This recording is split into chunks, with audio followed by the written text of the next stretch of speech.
there's a whole lot we could talk about tonight, and we've only got one night to do it in, and it really is important. We're going to give you a whole lot of different little things, and our prayer tonight is that this would start a conversation or continue a conversation. We don't want to assume that people aren't already having conversations. And the further you go into marriage, the more you realize that it's the conversations that become really, really important. And so marriage does matter. It matters to God. It's all throughout Scripture. It matters to society. One of the great things that keeps society strong is a healthy marriage. It matters for the kids. And even if you don't have kids, it matters for kids who watch yours. It really does matter. It's important. And it's not just being Christians that automatically means your marriage is fantastic. We've got to put things into practice, no matter who we are. And so if you are visiting tonight from elsewhere and you don't normally go to church and you've come with some friends that have invited you, welcome. It's good to have you here. And hopefully we can just share a few little things to give you something to talk about tonight. Or hopefully you won't necessarily go home and talk. Maybe you can... There may be other things, especially after Renee comes. So for those of you who don't realise, we actually have a first session with Joel and I, which is a pretty short session, and then we're heading straight into a session around sexual intimacy with a sexologist. Who knew there was such a thing as a sexologist? But Renee is over there. Do you want to stand up, Renee? And she's with us tonight. Her and her husband, Alan, they run Hillsong North Shore, which is fantastic. Anyway, I want to show you a picture, if I could, of my beautiful mum and dad who have been married for 51 years this year. And they're over at our city campus tonight. And I gave my mum a call on the weekend as I was thinking about this night together. And I said, Mum, how come you and Dad have lasted for 51 years? And she got straight back to me and she said this: I would say making God and church a priority has been imperative to growing in our love for one another.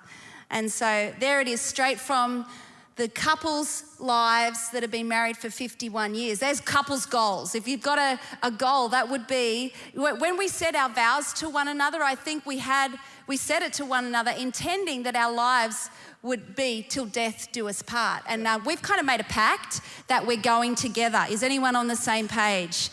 As in the end of days, we really want to die in our sleep together. Okay, and the next photo up here, I know, Romeo and Juliet, I don't know. This would be Joel and I. So we celebrated 25 years married this year. And that photo on the left-hand side is actually just last Sunday. So that's pretty much as recent as it gets. And what I would like to say ahead of everything else that we're about to say is we're still here, we're still married. Yep. Life hasn't been perfect. It hasn't been, all a bed of roses, so to speak. But we've made a commitment to one another that through the highs and the lows, that we would commit our lives to staying married. And I think that's been something that's really mattered to us, is that we would commit till the end of our days to one another. Yeah, totally. All the way to the end. I thought you were going to say something else then. No. So forever. We always say together forever. We do say together forever. Better together. And together forever. Together forever. Okay. We're really good at this speaking together stuff. We are so professional. Here's another photo up here. And, okay, I have to explain this one. This is our wedding day. This is our wedding day, obviously. I've got a wedding dress on. This is the reception. This was the reception. And this was, and I don't know if I'm proud to say this or whether I feel like this may have been the cheesiest moment of our wedding day, but this was taken just after I sang a song to my new husband. I loved it. And she sang me a song. Does anyone want to hear it? There is absolutely no way. But I made the mistake once. That was on our wedding day. But it's unrepeatable. I might have something that people can see. Have a look at this. Oh my gosh, I did not know about this. Song that I want to sing to you. You've asked me many a time to sing to you and I would never do it. And I thought, what other time than our wedding day to sing you a song, so I'm going to sing it.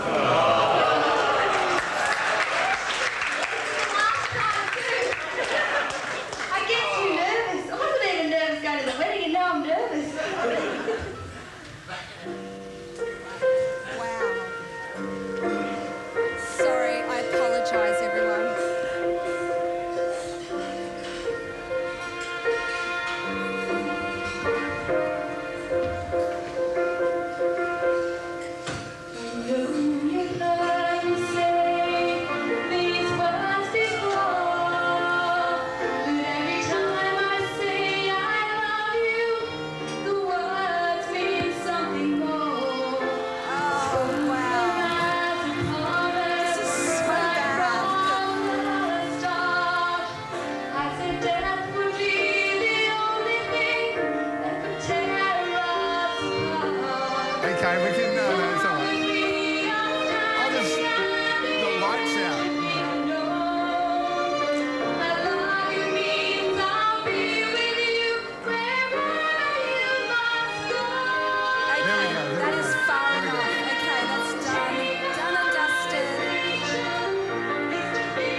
Since we got married. I do have to say, why is it that people still want to pack up plates and pack up dinner plates right in the middle of speeches and things? Did you notice that? Is that what was happening? That's what was happening. I don't know. I've started changed. sweating. I am red-faced. Okay, that was supposed to remain in the past. Well, the whole reason that I brought up that cheesy moment was because... It was lovely, actually. It was a lovely moment. There was a lyric. It was precious. There was a lyric that I sung to you. I will go there with you. It was, I will go there with you, which was a promise that we And we all went made. there with you just then. Yeah. And I think we should just leave it just there, so you may keep going. Oh, that's awesome. Listen, we always say things like that together, that we will go there together, that we're in this together. For us, it's always really, really important. And in our relationship, Jules and I, we've always thought that a flourishing relationship is really, really important. And so no matter what life throws at us, we've often said, as long as we're together, everything will be okay. It's just being able to realize that you can lose everything else around you. As long as we've got this, that's what's most important. And we've, by God's grace, have always held to that truth our entire married life. And no matter what kind of challenges have come, no matter what life has thrown, this is the thing that's most important. And we've really, really treasured that. So it's great to have that kind of testimony. And we really encourage you to try and build that into your lives so that don't build your marriage on things that are temporary. Don't build your marriage on things that can come into your life and go out of your life. Not about houses, not about belongings, not about achievements, successes, none of those things. Because at the end of the day, if you've still got yourselves, still together you can achieve so many things. And it's such a great testimony. Yeah, it's brilliant. There's some research that came out recently, Mark McCrindle, some of you would know, and it says, whilst 1 in 3 marriages end in divorce, they are lasting longer than 2 decades ago. In 1993, which is when we got married, the average length of marriages that ended in divorce was 10 years, 10.7 years. Today, they are lasting 12 years on average, which is better, but still not a long time for a marriage to last. They say 77% of Australian couples cohabitate before getting married, which could be one of the reasons that makes that go to 12 years. But it's still a tragic statistic that people who get married don't necessarily stay married. And when we're doing a night like this, there's bound to be people that have been married, been divorced, been married more than once, trying to make things work. And what we want to talk about tonight is not so much about what has happened in the past, because if you dwell there, if you live there, it's what can keep tripping you up in the future. It's realizing no matter what has happened before, you can draw a line in the sand and we can start fresh tonight.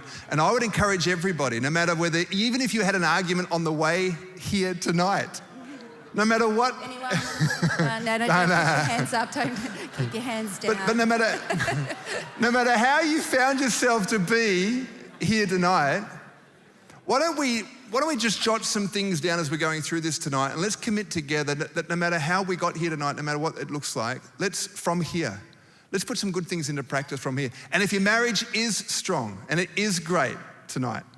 Let's keep putting those things in place, because there's all kinds of pressures out there in society and crazy things that are going on that would inevitably try to tear us apart. Scripture in Mark, the book of Mark, chapter 10, verse 5-9, in the Message version, Jesus said, Moses wrote this command only as a concession, because they were asking him about divorce. And Jesus said, well, Moses wrote it only as a concession to your hard-hearted ways. In the original creation, God made male and female to be together. Because of this, a man leaves father and mother, and in marriage, he becomes one flesh with a woman. No longer two individuals, but forming a new unity. And because God created this organic union of the two sexes, no one should desecrate his art by cutting them apart. And right here in Scripture, you see that marriage is a masterpiece. It's God's artwork. And none of us should say, as a piece of art to the artist, well, this is what my thoughts are about this. What we should do is realize that God is the great designer. He designed marriage, and let's let him design our marriages. Let's let him work on that together. So we've got 5 things we want to give you in our remaining moments before Renee comes up. Just 5 little helpful building tips to help build your marriage, because we do think that marriage matters. Okay, number 1. Okay, use words and communication that builds up, not tears down. So I think these would be words that we speak over one another or to one another, that after we've spoken them, we would tend to applaud ourselves rather than have a sense of regret. I know that there's been times for both Joel and I, we've had things come flying out of our mouths over one another, to one another. And the thing that we feel most is regret that we allowed that to happen. I think, you know when you've spoken words that are hurtful because you see it on your spouse's face. Or if it's not written all over their face, maybe it's something about their body language. And I think one of the most helpful tips is to remember to speak words of life, words that are going to build your spouse up, not tear them down. James 3:6 says, the tongue also is a fire, a world of evil among the parts of the body. It corrupts the whole body, sets the whole course of one's life on fire, and it itself set on fire by hell. So I know for me that throughout our 25 years and before then, there are just things that I wish that I'd put into practice. Some of the other things that it says in the book of James, like put your hand over your mouth. Before you're about to say something that damages or, brings distraction to a relationship, just practice putting your hand over your mouth, or use what I call the zipper. Just like zip it, Jules. Like you don't need to say some of those things. Like one of the things that I would find myself, particularly earlier on in our marriage, was the statement, you always. And the truth is, he didn't always. I never. Which is another thing. You always, I never. All these words that we find ourselves saying that actually don't build into our marriage but have the tendency to tear it down. I think wisdom is learning to be specific with our communication. So not generalizations like you never say this or you always do that. But actually, before we speak over our spouse, think about what is it that we're trying to say and actually learn to say that rather than maybe use exaggerations. I think it's all about the right time and place.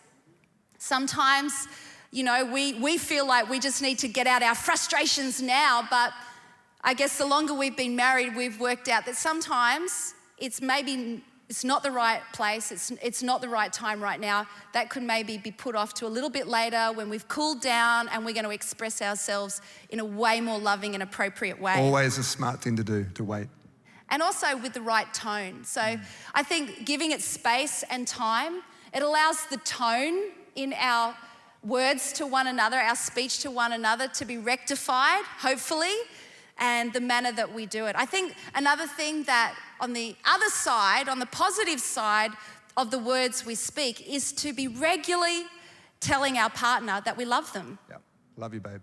Thanks, babe. So it's not just about on our wedding day. I told my husband on the wedding day that I loved him. It's like 25 years later, we still need to declare our love for one another. Can I just say on that point, depending on how you grew up, it could actually be a real struggle for you to say, just even say those words, actually physically say, I love you, I love you. That could be a hard thing to say. It predominantly, this is a lot of times when you're in crowds like this across the screens, it can be in generalizations, but I think for men, it can be hard for us to say those words, even to our kids or to mates, but even to your spouse. And I think it's good to try and figure out, if you do find that difficult to say, ask questions, ask why. Why do I find that so difficult to say? And have a goal to break through, because it will be amazing how much it will release you if you can actually get those words out. I'm just mindful that that could be a struggle for some. I think one of the things that I've made a decision that I will speak over Joel and our kids is the statement, I will always love you. And it's not to just say, I will always love you, because it's more than just that I love you. It is a statement of eternity, of longevity. It's not, I'm not just gonna love you now. It doesn't matter what you do, I will always love you. And I'll often look Joel in the face and I'll just say to him, I will always love you, babe. And these are the things that happen. It is a confirmation into his heart. It's a confirmation into your own heart. Hey, I'm always gonna love him. Even if he frustrates me at times, even if I maybe do things that break down the relationship, it's a declaration, I will always love you. It's a confirmation. I think it's also a statement into the hearts of everyone that hears you saying it. So we have a lot of love language in our home, so that our home is always filled with love. And I also think it speaks it out into the atmosphere, and it shuts up every plan of the enemy that would want to tear our relationship down. Yeah, very good. So number one is use words and communication that builds people up, not tears them down. Number two, set boundaries that set you up for a win. Set boundaries. It's really important as married couples that we do have good boundaries. There's a book called Boundaries written by Dr. Henry Cloud and Dr. John Townsend. And just a little paragraph out of this, we've got it up on the screens for you. It says, just as homeowners set physical property lines around their land, we need to set mental, physical, emotional, and spiritual boundaries for our lives to help us distinguish what is our responsibility and what is not. The inability to set appropriate boundaries at appropriate times with the appropriate people can be destructive. So it's really important to set boundaries. And I think if you take that first point that Julie was talking about in regard to communication, how vitally important that is, if you don't have good communication, not just I love you, but even just being able to communicate, then we're not even able to discuss whether each other's boundaries are appropriate. So communication is really, really key, even in this area of boundaries. I remember a while ago, a number of years ago, I was in one of our campuses, I was in the office, and I walked in and there was someone meeting with someone else, another lady that I had known, and she kind of got up and gave me, I think we just kind of embraced and like a little kiss on the cheek, and it was just, there was nothing in it, but then later, Julia said to me, you've got to be really careful doing that. And this particular person had been someone who, and this is not stereotyping, it's just that this person was in a vulnerable situation after being divorced for the second time. And she's like, just like, be careful. But the fact that we could communicate about those boundaries, guys, don't think for a second that we are so savvy and we see everything. And the same for the opposite, for our partner. We should be each other's greatest cheerleaders, supporters, and protectors. And if you can see something that could be an issue, as long as it's not coming from jealousy, and it wasn't for Jules, it was coming from protection, and it was a great communication piece for me to go, great point, I did not even see that. Didn't even realize. So here's just a couple of thoughts about boundaries that are really important. Is number one, just about work relationships. I think it's always important to make sure that you're not spending more time with the opposite sex than you are with your own spouse. I was going to say sex, with your own. In work relationships, it's very easy in co-working relationships, like people like Donna and I are in a working relationship, and Michelle and Kylie and different people, Jess McLean. There's different people that I'm in working relationships with. And I just think wherever you are, think about your work situations. It is so easy if you spend more time. As time gets spent, emotional boundaries can get blurry because bonds are created. An emotional bond is created. And they could all be nice and innocent, but if there is a little bit of a stress point at home, maybe there's some financial stress at home, or you're dealing with some issues with the kids, or there's some sickness, you've only got to have the tiniest little stress fracture at home and a little bit more attention at work, and you'd be amazed that that becomes a gate that opens straight into your neighbor's house. It's like having neighbors living next door to each other with no fence.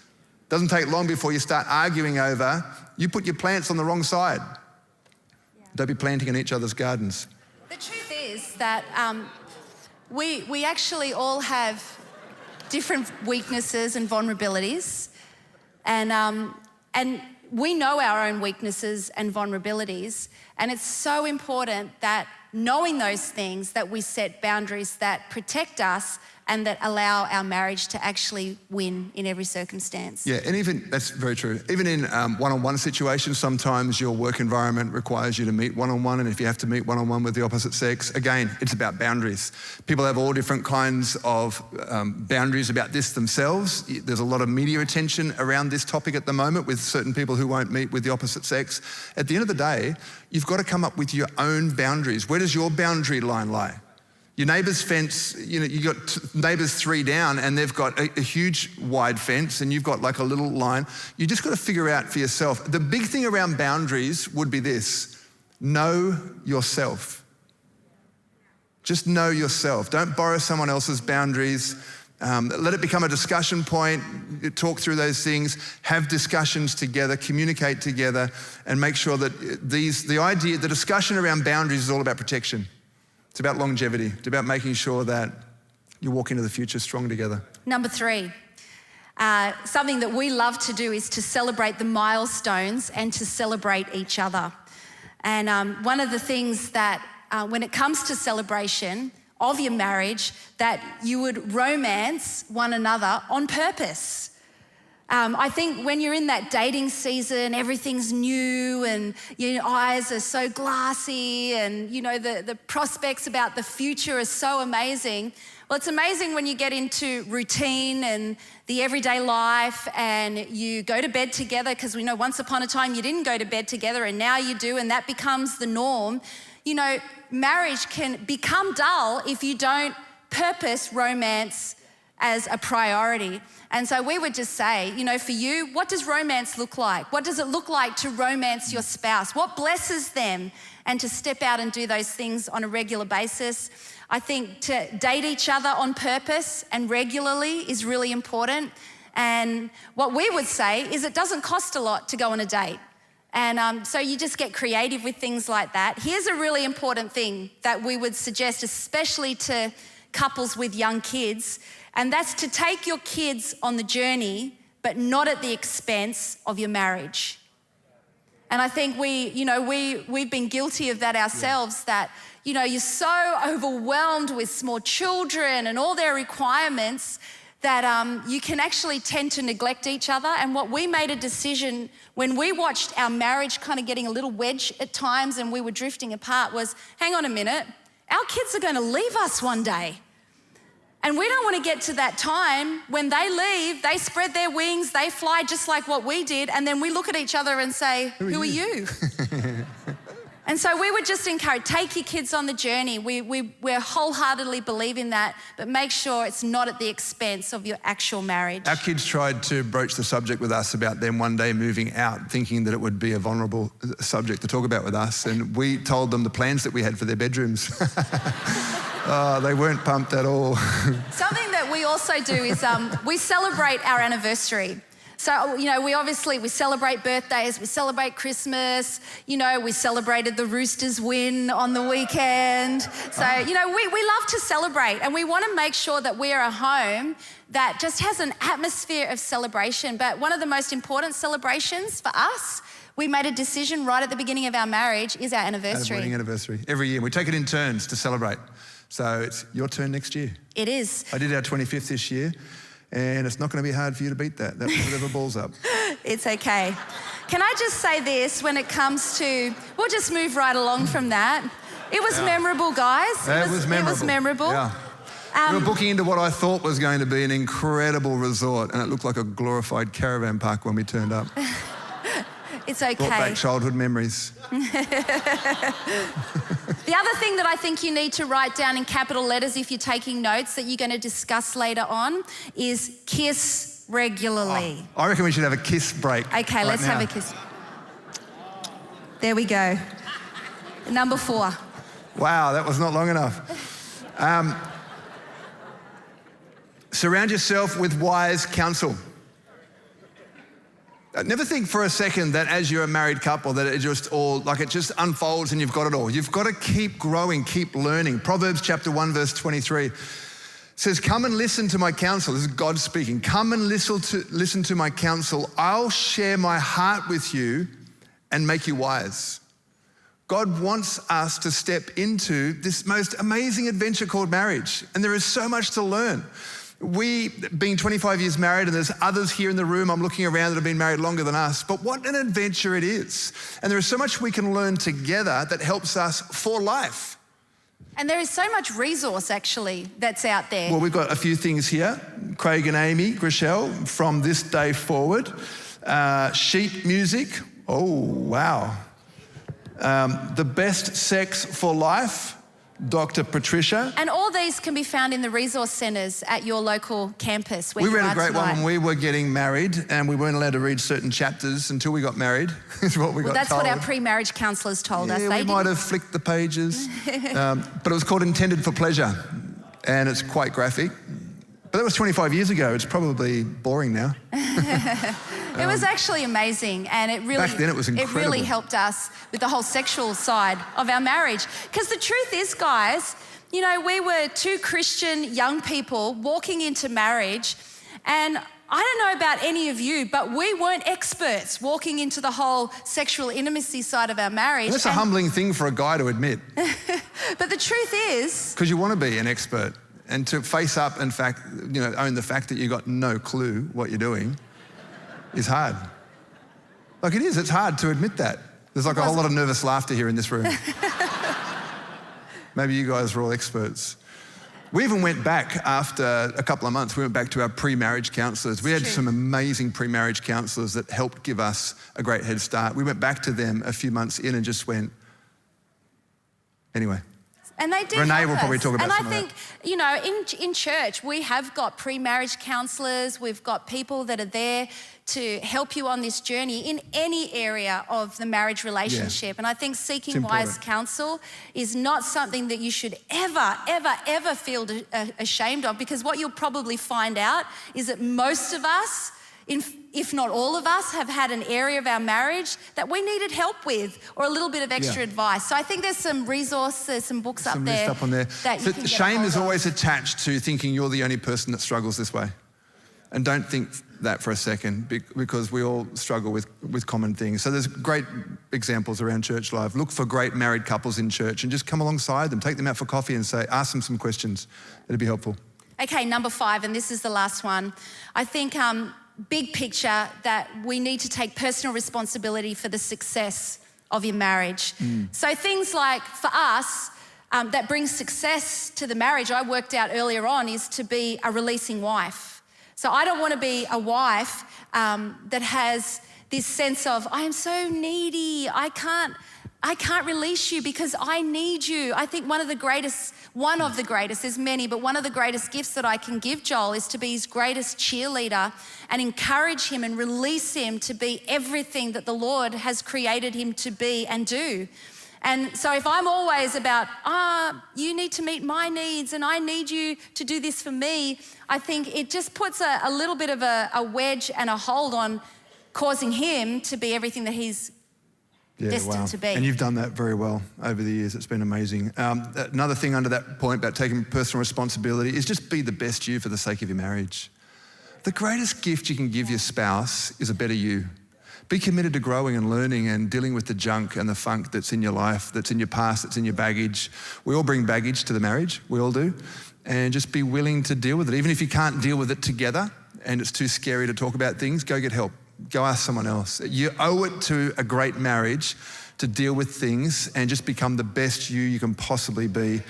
It's really, really important. I think a great book that we discovered this year, because we thought, okay, well, we're kind of in our mid-40s and we actually want the second half of our life to be the best half of our life. And so we thought, what are the things that we need to change about ourselves to ensure that not only will we be the best self that we can be going into the second half of our lives, but we'd have the best marriage that we've ever had, so that it doesn't kind of just plateau, but it goes to a whole nother level. And we read this book called Daring Greatly by Brené Brown, and it has been an absolute game changer. Been very helpful for us. Very helpful, yeah. I think another thing is that we have made a decision that we would honour each other both publicly and privately. I think that's a very powerful thing to do, is to honour your spouse, honour your partner.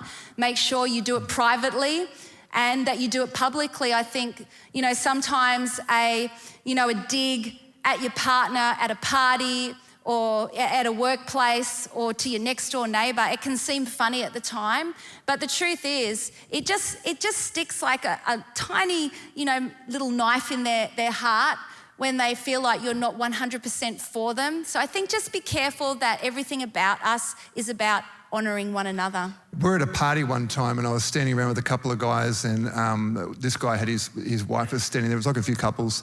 And we had waited several years to have kids, and wasn't the only reason, but one of the reasons, when we were talking about it, is Julia was, to be honest, she wasn't sure whether I would be a responsible dad, like whether I would actually, I came to our marriage, a bit messy and stuff lying around the house, and I guess that was a bit of a sign of, I can't even pick up my own stuff. Hang on, there wasn't stuff flying around the house. I think he's just talking about he left undies on the ground and socks on the ground, just stuff like that. Oh, sorry.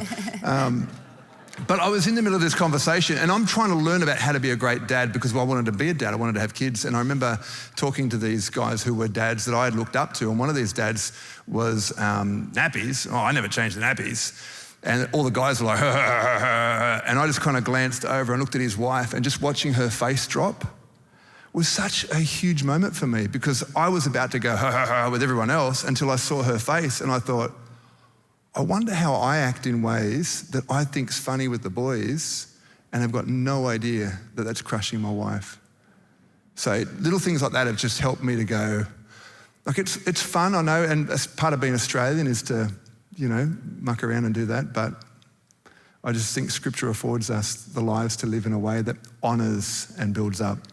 And I think the last thing, obviously Renee's going to come up and she's going to talk about the whole sexual intimacy side of marriage. But I think a great scripture that we would encourage you to read when it comes to sexual intimacy is 1 Corinthians 7. And particularly in the Message version, take time to read that, and some parameters that God puts around marriage and the sexual intimacy. It's brilliant. But can I just encourage all the girls, when it comes to sexual intimacy, be the wife that initiates lovemaking. Don't make it the husband's role all the time to be the initiator of lovemaking. I think it actually puts a great deal of value on your husband when he's not the one always kind of, nudging, tonight, are we on tonight? But kind of maybe go, surprising. That's what this night's about, right? So you shouldn't have to say a whole lot, but I think if you're both leaning, that's important, right? Both leaning, not one leaning more than the other. If you both lean in for sexual intimacy. Okay, so first thing is in your marriage, this is what we do. So these are just some Joel and Julia tips when it comes to sexual intimacy, is plan for it. Are we going there, are we? Plan, just for a second, plan for it.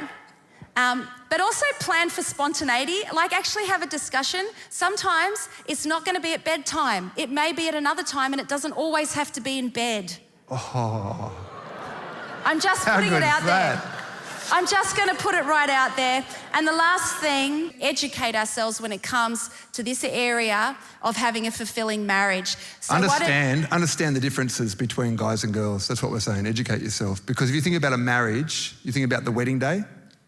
The guy is up at the front on the steps of the chapel. He's up there with his mates waiting. He's ready. But the girl arrives fashionably late and then takes a while to come all the way down the aisle. So just think about the wedding day. No, think about it. Think about how much that, think about that, the guy, yeah, maybe Renee.